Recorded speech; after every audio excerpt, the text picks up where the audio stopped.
Hi, I'm Sophy Sivaraman. I'm CEO of Indian Documentary Foundation. I'm going to give you certain tips about how you can apply to crowdfunding and have your campaign page and what should be on that campaign page. If your idea has a social justice element in it, that's definitely a compelling element, but you can also have relevance and urgency that you can show in your project when you are portraying it on your campaign page. What you write in your project, what you write on the campaign page is about yourself, about your team, your anticipated timeline as to when you would finish it, what's the status of your project, and what you're going to be using those funds for. These are really the important things that is required. Definitely an anticipated timeline, because I need to know if I am pledging to you whether I'm going to be able to get my reward 6 months down the line, or 1 year down the line, or 2 years down the line, or whenever, and that therefore I'm informed about it. Transparency, honesty, this is the element that I should be able to get from your page.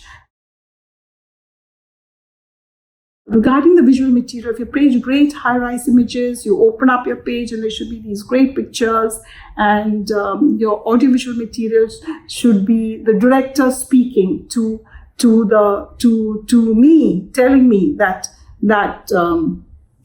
he is the most important person and unique to be able to say this project, to be able to say the story, the relevance of the story in the current age, the urgency of the story, and who is in the story. And that should come across really clearly, and it should be mixed with images and maybe scenes from your film, or if it's theater, certain stills from your film, and put it really knit it together in a really nice way. And it should be around 1.5 minutes to 2 minutes max. Regarding how do you come to a funding goal, you make a spreadsheet. It's really traditional. You make like you would write on a notebook. You make a spreadsheet. You would think about everybody that you know and you list them all down. You make an entire database, and next to that you write what your relationship is with them.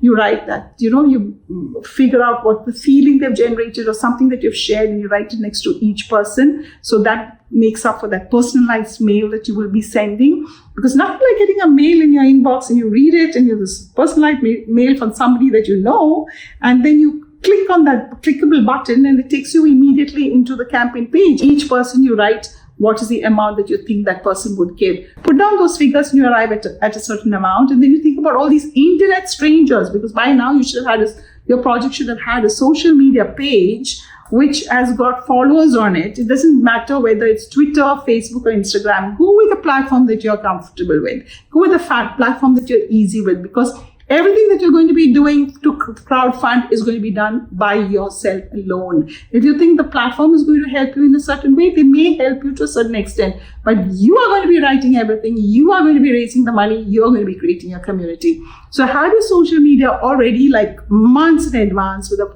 following, and those internet strangers, how much do you think that they will give based on people that have interacted with your posts and all of that, and you have a certain idea and you put a figure to it, and that's how you come to your funding goal.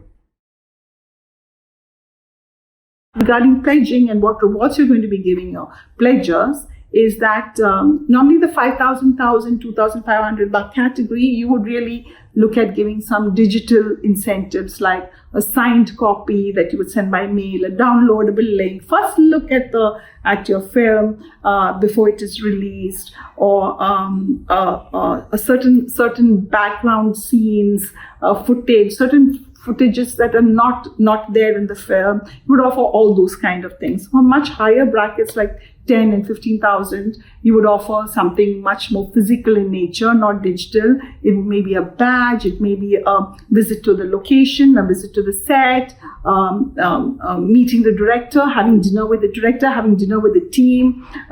Maybe if there's a celebrity, then meeting the celebrity. It could be any of these things that you would offer. And if you have tie-ups with any brands, then you could offer certain branded items which are project related to your pledgers.